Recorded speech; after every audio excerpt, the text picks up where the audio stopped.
question asks, sino ang tinaguriang ama ng wika? Letter A, Apolinario Mabini. Letter B, Manuel L. Quezon. Letter C, Jose Rizal. Letter D, Graciano Lopez Haina. Okay, let's rationalize. Let's try to rationalize. Who among the choices is not included? Obviously, it's not. It's not Jose Rizal because I think everybody knew that Jose Rizal, no, maybe he was not recognized as the official national hero, but he is our national hero and we knew a lot about this person. So Jose Rizal is X. Apolinario Mabini, if you're going to remember this guy, he was the person with polio. He was a hero who was being or who had polio rather. Okay, that's the correct term. So obviously he's not the correct answer. No, he's the great paralytic, but he's not the father of language. So Graciano Lopez Haina is the first editor of the La Solidaridad. So obviously the correct answer for this one is Manuel L. Quezon. Manuel L. Quezon. Sinong nakatama? Okay, let me see your faces for those students who got the correct answers. Okay, very good. You can see your faces. I can see those people who got the correct answer. Very good. Na? Let's proceed to the second item. Okay, grade 6, are you ready? Yes, of course. The question speaks about which of the following is true about the Commonwealth government.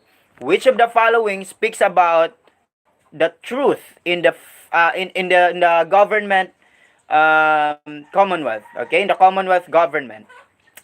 A, ito ay may dalawang sangay lamang. Letter B, ito ay pinamumunuan ng mga Kastila. Is it so? Ito ay may tatlong sangay. Letter D, ito ay pinamamahalaan ng mga Hapones. Okay, I will give you 5 seconds to give me the correct answer. And 5, 4, 3, 2. Okay. Marian answered letter D. Others answered letter C. Others answered letter D. Letter D, sige, let's rationalize. Ito ay pinamumunuan ng mga Hapones. Wait.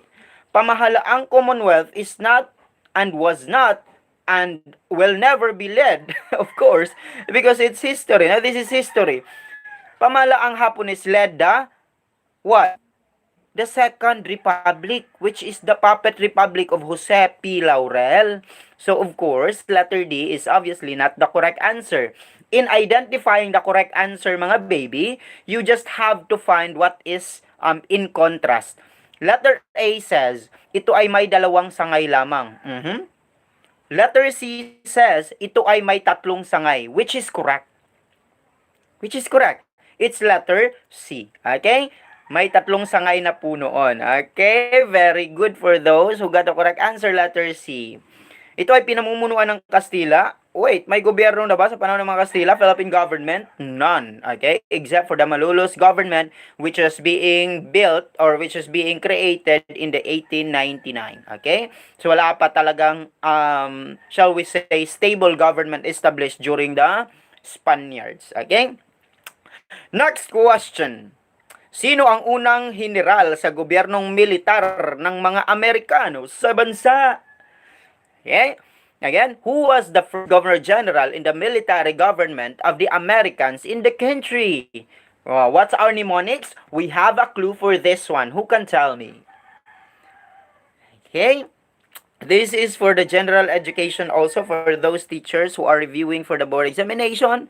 They can see this as one of the notorious questions, no? So my students answered letter A and most of them answered letter A. What do you think is our clue for this one? When you say military government, wait, when you speak of American government, you are speaking about the MCC, correct? MCC, military, civil, and Commonwealth. Of course, the military government, they have the governor generals, and one prominent question that always came out, of course, is the first governor general. Okay, so try to see who do you think is the correct answer. It's letter A. What's our clue for this one? Everybody say MOA. Okay, so Halata naman po siguro na si MOA, Mall of Asia. Okay? Mall of Asia. MOA. So, Mall of Asia, M. Letter M is for merit. Is the first one. O is for Otis. Is the second. And the last one for the military government is of course, Arthur, MacArthur. So, General Antonio Luna is not one of them, no? He has the sagisag panulat Taga-Ilog, okay? Howard Taft is the first Governor General of the civil government, okay? And then, General Ola, hindi na siya ganun kahalaga, di ba? Isa siyang bayani, of course, sa Pilipinas, pero hindi po siya ang tinatanong. Next item. Sa pamahalaang Commonwealth, this is a very tricky question. Sa pamahalaang Commonwealth, ano ang tinaguriang pambansang wika ng Pilipinas? Letter A, Filipino. Letter B, Tagalog. Letter C, Bisaya. Letter D, Hiligaynon. What do you think is the correct answer? Let's try to see. Is it Filipino? Is it Tagalog? Is it Bisaya? The question speaks about pamahalaang Commonwealth. What year? 1935. Who's the president? Manuel L. Quezon, the father of social justice. Okay? So, who do you think is the correct answer? Letter A, ang sagot ng karamihan. Si Kyle sumagot ng letter B. Walang Bisaya ba dyan? Bisaya tayo, di ba? Mapabisaya. Anong kanta yun? Ang ginagawa ni Easy?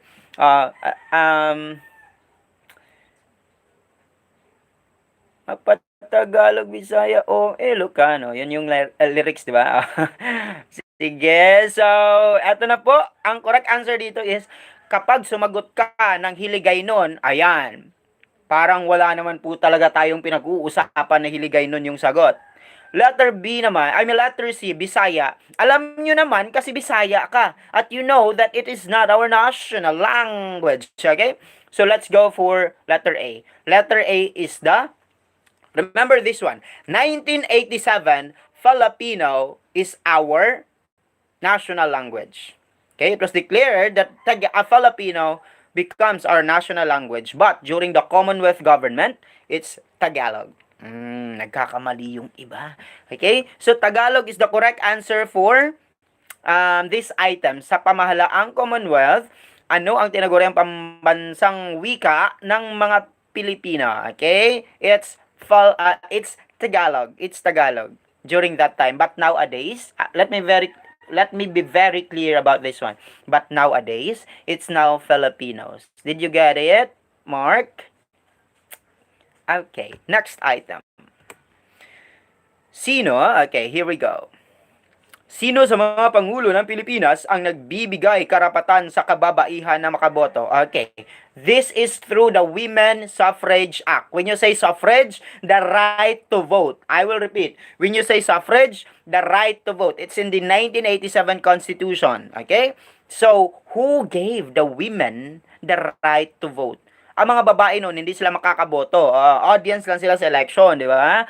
Pero nung umupo si Manuel L. Quezon, ginawa niya ng paraan na ang mga babae ay makaboto. They can cast their vote, they can choose the leader, okay? And they will be able to exercise their power, the power of voting the leader, okay? By the way, we have this what we call, if you are denied with your right to vote, you are being called disenfranchised. Remember that one, okay? Disenfranchised, meaning you are not anymore allowed to vote. One example of that one is, I think, if I'm not mistaken, Robin Padilla, no? Wala na siya makavote. Okay? Disenfranchised. Okay. Next item. So, what is the correct answer for this one? Is it Manuel Rojas? No. Manuel Rojas, you can find this guy in the 100 peso bill. Okay? Jose Rizal, this is our national hero. Manuel Quezon, Elpidio Quirino, Social Security Commission. So, it's Manuel Quezon, mga baby, okay? The correct answer for this one is Manuel Quezon, the father of social justice, the ama ng wika, and the person who passed the Women's Suffrage Act that allowed women to vote. When you say suffrage, it is all about the right to vote. Okay, next item. Sino ang Pangulo ng Pilipinas na mahala sa puppet republic ng mga Hapon? The question speaks about puppet republic. Puppet republic. Keyword puppet republic. Letter? Is it Rodrigo Duterte? Oh no! Rodrigo Duterte is the first Mindanaoan president. Okay, so he's not the one. Juan Luna, is he a president? No! He is the painter of the Las Poliarium. Okay? Apolinario Mabini naman po, pag sinasabi natin Apolinario Mabini, what can you remember about this guy? The person or the man with polio. Okay? He is the great paralytic. Okay? He is the brain of the revolution. Okay? So the correct answer for this one is no other than Puppet Republic, Jose P. Laurel. Tama ba? Okay. Are you learning? Next item. The question speaks about ang sumusunod ay mga dahilan ng pananakop ng mga Hapones maliban sa the following are the reasons why the Japanese did their imperialist conquest. Except A. Gusto ng mga Hapon na ang Asia ay dapat sa Asia. That's one of their goals. Ipinatupad ang Greater East Asia Prosperity Fair. That's also good. Letter C. Kilalanin makapangyarihan ng bansa sa buong daigdig. That's also good. Letter D is the correct answer. Wala sa nabanggit ang tamang sagot. Okay? That's the safeguard if you will encounter questions like this. No? So, examine the choices and you will find out na tama naman po ito lahat. So, ibig sabihin, wala dito ang tamang sagot. Okay, so let's proceed. Next item. Ano ang saligang batas ng pamahalaan sa panahon ng pananakop ng mga Hapones? What is the Constitution? When you say saligang batas, in English, we call that Constitution. Constitution is the supreme law of the land. Again, Constitution is the supreme law of the land. So what is our Constitution during the Japanese period?